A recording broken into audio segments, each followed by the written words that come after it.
Hello friends, welcome back to my channel. Friends, आपने thumbnail में देख ही लिया होगा कि आज हम आपको आपके प्रोज के सेकंड लेसन लॉस्ट स्प्रिंग के शेष बचे हुए लॉन्ग क्वेश्चंस के आंसर्स बताने वाले हैं। जैसा कि आपको पता है कि इस लेसन में आपसे 6 लॉन्ग क्वेश्चंस पूछे गए हैं, जिनमें से 3 का हमने आपको आंसर बताया है। तो आज हम इसके चौथे, पाँचवें और छठवें क्वेश्चंस के भी लॉन्ग आंसर्स देख लेते हैं। तो देखिए फ्रेंड्स, हमारा फोर्थ क्वेश्चन इसमें है कि what did the narrator notice in the locality where Mukesh lived. What did the narrator notice, यानी कि नरेटर ने क्या देखा in the locality where Mukesh lived, यानी कि जहाँ मुकेश रहता था उस स्थान पर नरेटर ने क्या नोटिस किया। What was the condition of the bangle makers. तो इस क्वेश्चन में एक तो ये पूछा गया है कि मुकेश जहाँ पे रहता था वहाँ पे नरेटर ने किन किन चीज़ों को नोटिस किया, और दूसरे क्वेश्चन में इसी में पूछा गया है कि बैंगल मेकर्स की कंडीशन क्या थी। तो फ्रेंड्स, इसका आंसर हम इस प्रकार से लिख सकते हैं कि the narrator noticed in the locality where Mukesh lived. Narrator ने जहाँ मुकेश रहता था वहाँ पे ध्यान दिया, वहाँ पे देखा that the lens were very stinking, यानी कि वहाँ की जो गलियाँ थी वो बहुत ही बदबूदार थी। स्टिंकिंग का मतलब यहाँ पे बदबूदार। That the lens were very stinking, कि जहाँ मुकेश रहता था वहाँ की गलियाँ बहुत ही बदबूदार थी। एंड चोक्ड विद गार्बेज, और कूड़ा करकट से भरी हुई थी। एंड चोक्ड विद गार्बेज, और कूड़ा करकट से भरी हुई थी। And the homes remain Havells, और जो वहाँ के मकान थे वो बिल्कुल उजड़े हुए थे। विद क्रम्बलिंग वॉल्स, जिसकी दीवारें बिल्कुल ढही हुई थी। क्रम्बल का मतलब ढहना होता है, जिसकी दीवारें ऐसी थी जो बिल्कुल ढह गई थी। वोबली डोर्स, यानी कि एकदम हिलने डुलने वाले दरवाजे थे। एंड नो विंडोज़, और खिड़कियाँ भी नहीं थी उनमें। Humans and animals live together in those homes, और उन घरों में आदमी और जानवर, इंसान और जानवर साथ साथ में रहते थे। ये चीज़ नरेटर ने नोटिस किया था कि वहाँ की जो गलियाँ थी वो बिल्कुल बदबूदार थी, very stinking. And choked with garbage, और कूड़ा करकट से बिल्कुल भरी हुई थी। And the homes remain Havells, और वहाँ के जो मकान थे वो बिल्कुल उजड़े हुए थे। विद क्रम्बलिंग वॉल्स, हॉवेल्स उन मकान को कहते हैं जो बिल्कुल उजड़ गया हो, जो रहने लायक ना हो, तो इसको हॉवेल्स कहा जाता है। तो वहाँ के जो घर थे वो ऐसी कंडीशन में थे कि जहाँ पे रहने लायक भी नहीं था। विद क्रम्बलिंग वॉल्स, इनकी दीवारें बिल्कुल ढहने वाली थी। वोबली डोर्स, यानी कि हिलने डुलने वाले दरवाजे थे। एंड नो विंडोज़, और उनमें खिड़कियाँ भी नहीं थी। Humans and animals live together in those homes, और उन घरों में इंसान और जानवर साथ साथ रहते थे। तो यहाँ तक हमने पहले वाले क्वेश्चन का आंसर इसमें देखा। अब इसमें ये जो पूछा गया है कि वहाँ के जो बैंगल मेकर्स थे उनकी कंडीशन क्या थी, ये यहाँ पे बताया गया है। The condition of the bangle makers were very pitiable, यानी कि जो वहाँ पे बैंगल मेकर्स थे उनकी कंडीशन बहुत ही दयनीय थी, उनकी हालत बहुत ही दयनीय थी। They spend their whole life while working around the furnaces, वे अपना पूरा जीवन भट्टी के आसपास काम करने में ही बिताते थे। फॉर मेकिंग बैंगल्स, चूड़ियाँ बनाने के लिए, अर्थात वे अपना पूरा जीवन जो है चूड़ी बनाने के काम में ही बिताते थे। And lost their eyesight, और अपनी आँखों की ज्योति भी खो देते थे। स्टिल दे रिमेन पुअर, फिर भी वे गरीब बने हुए थे, यानी इतना सब करने के बावजूद भी, अपना पूरा जीवन काम करने के बावजूद भी, यहाँ तक कि अपनी आँखें भी खो देते थे। स्टिल दे रिमेन पुअर, फिर भी वे गरीब बने हुए थे। They could not enjoy even a full meal, और यहाँ तक कि वे पूरा भोजन भी एंजॉय नहीं कर पाते थे। वे एक दिन में जो है पूरा भोजन भी एंजॉय नहीं कर पाते थे। सच वॉज दियर कंडीशन, और यही उनकी हालत थी। सच वॉज दियर कंडीशन, ऐसे ही उनकी हालत थी। तो फ्रेंड्स, इस प्रकार से हम इसका आंसर लिख सकते हैं। आई होप आपको समझ में आया होगा। अब इसके बाद हम फिफ्थ क्वेश्चन देख लेते हैं। तो फ्रेंड्स, हमारा फिफ्थ क्वेश्चन है कि every other house in Firozabad is engaged in glass industry, यानी कि फिरोज़ाबाद का प्रत्येक दूसरा घर ग्लास इंडस्ट्री के काम में लगा हुआ है, यानी कि कांच के उद्योग के काम में लगा हुआ है। In every other yard there finds the spiral of bangles, और हर दूसरे आंगन में चूड़ियों का ढेर देखा जाता है, चूड़ियों का बंडल देखा जाता है। Even then the makers remain in miserable condition, और इसके बावजूद भी जो बैंगल मेकर हैं उनकी कंडीशन दयनीय बनी रहती है। वॉट आर द रीजन्स, इसके कारण क्या हैं। Explain with suggestions to overcome this situation, और इस सिचुएशन से उबरने आपके सुझाव के साथ आप इसको समझाइए। तो इस क्वेश्चन में पूछा गया है कि every other house in Firozabad is engaged in glass industry. Firozabad का प्रत्येक दूसरा घर जो है ग्लास इंडस्ट्री यानी कांच के उद्योग में लगा हुआ है। In every other yard there finds the spiral of bangles, और प्रत्येक दूसरे आंगन में चूड़ियों का ढेर मिलता है, चूड़ियों के बंडल मिलते हैं। Even then the makers remain in miserable condition, और इसके बावजूद भी चूड़ियाँ बनाने वाले दयनीय स्थिति में रहते हैं। व्हाट आर द रीजन्स, इसके क्या क्या कारण हैं। एक्सप्लेन, इसे समझाइए। With suggestions to overcome this situation, और इस सिचुएशन से उबरने का कुछ सुझाव भी यहाँ पे पूछा गया है। तो फ्रेंड्स, इसका आंसर हम देख लेते हैं कि every other house in Firozabad.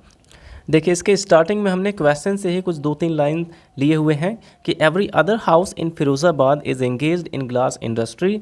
Firozabad के का प्रत्येक दूसरा घर ग्लास इंडस्ट्री में लगा हुआ है, यानी कि कांच के उद्योग में लगा हुआ है। In every other yard there finds the spiral of bangles, और प्रत्येक दूसरे आंगन में चूड़ियों का ढेर देखने को मिलता है। Even then the makers remain in miserable condition, और इसके बावजूद भी चूड़ियाँ बनाने वाले दयनीय स्थिति में रहते हैं। तो इतना हमने क्वेश्चन में से लिया हुआ है, और इसके बाद हम इसके रीज़न आपको बताते हैं कि बिकॉज माइंड नमिंग टॉयल, क्योंकि दिमाग को अंधा कर देने वाला जो परिश्रम है, दिमाग को शिथिल कर देने वाला जो परिश्रम है, उन्हें बहुत ज़्यादा परिश्रम करना पड़ता था, जिसको यहाँ पे कहा गया है माइंड नमिंग टॉयल। क्योंकि दिमाग को शिथिल कर देने वाले परिश्रम ने kills their hopes and dreams, वह उनके सपनों को और उनकी आशाओं को मार दिया है।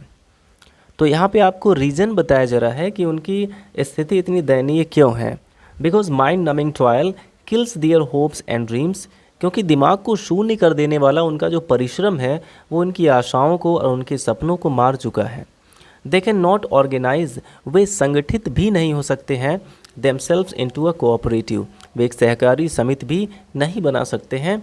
And have fallen into a vicious circle of sahukars, middleman and the police. ये यहाँ पे मेन रीज़न बताया गया उनकी इस हालत का कि वे साहूकारों के, बिचौलियों के और पुलिस के कुचक्र में फंस चुके हैं। They have fallen into a vicious circle of sahukars, middleman and the police, वे साहूकारों के, बिचौलियों के और पुलिस के कुचक्र में फंस चुके हैं। The situation of the bangle makers can be improved, अब यहाँ पे कुछ सुझाव दिए गए हैं कि किस तरह से इनकी हालत सुधारी जा सकती है। The situation of the bangle makers can be improved, यानी कि बैंगल मेकर्स की हालत को सुधारा जा सकता है इफ़ दे आर एजुकेटेड, यदि ये पढ़े लिखे होंगे, and if they are not forced to do the job of their forefathers, and if they are not forced, और यदि इन्हें फोर्स नहीं किया जाएगा to do the job of their forefathers, अपने पूर्वजों के ही काम को करने के लिए। इनकी स्थिति जो है सुधारी जा सकती है यदि ये पढ़े लिखे होंगे और इन्हें अपने फोर फादर्स, अपने पूर्वजों के ही काम को करने के लिए मजबूर नहीं किया जाएगा। अब ये क्लियर है कि अगर ये पढ़े लिखे होंगे तो कोई और अच्छी जॉब भी कर सकते हैं, और ये फोर फादर्स के काम को छोड़कर। They should also organise themselves into a cooperative, उन्हें अपने आप को संगठित भी करना चाहिए, एक सहकारी समिति भी बनाना चाहिए अपने इम्प्रूवमेंट के लिए। तो इस तरह से आप इसका आंसर लिख सकते हैं। अब फ्रेंड्स, आई होप आपको समझ में आ गया होगा। इसके बाद हम देख लेते हैं अपना लास्ट क्वेश्चन। तो फ्रेंड्स देखिए, हमारा लास्ट क्वेश्चन है कि what is the vicious circle of middle man, बिचौलियों का ये कुचक्र क्या है। What is the vicious circle of middle man, यानी कि बिचौलियों का ये कुचक्र क्या है। How are they trapped since the time of their forefathers, यानी कि वे अपने पूर्वजों के समय से ही इसमें क्यों फंसे हुए हैं, कैसे फंसे हुए हैं। कैन दे गेट ऑर्गेनाइज्ड, क्या ये संगठित हो सकते हैं। कैन दे गेट ऑर्गेनाइज्ड, क्या ये संगठित हो सकते हैं। इफ़ नॉट, यदि नहीं हो सकते हैं, देन वाई, तो क्यों नहीं हो सकते हैं। एक्सप्लेन, इस बात को समझाइए। यहाँ पे पूछा गया है कि बिचौलियों का ये कुचक्र क्या है। How are they trapped since the time of their forefathers, और ये अपने पूर्वजों के समय से ही इस कुचक्र में कैसे फंसे हुए हैं। क्या ये ऑर्गेनाइज्ड हो सकते हैं, यानी कि संगठित हो सकते हैं, और यदि नहीं हो सकते हैं तो क्यों नहीं हो सकते हैं, इस बात को समझाइए।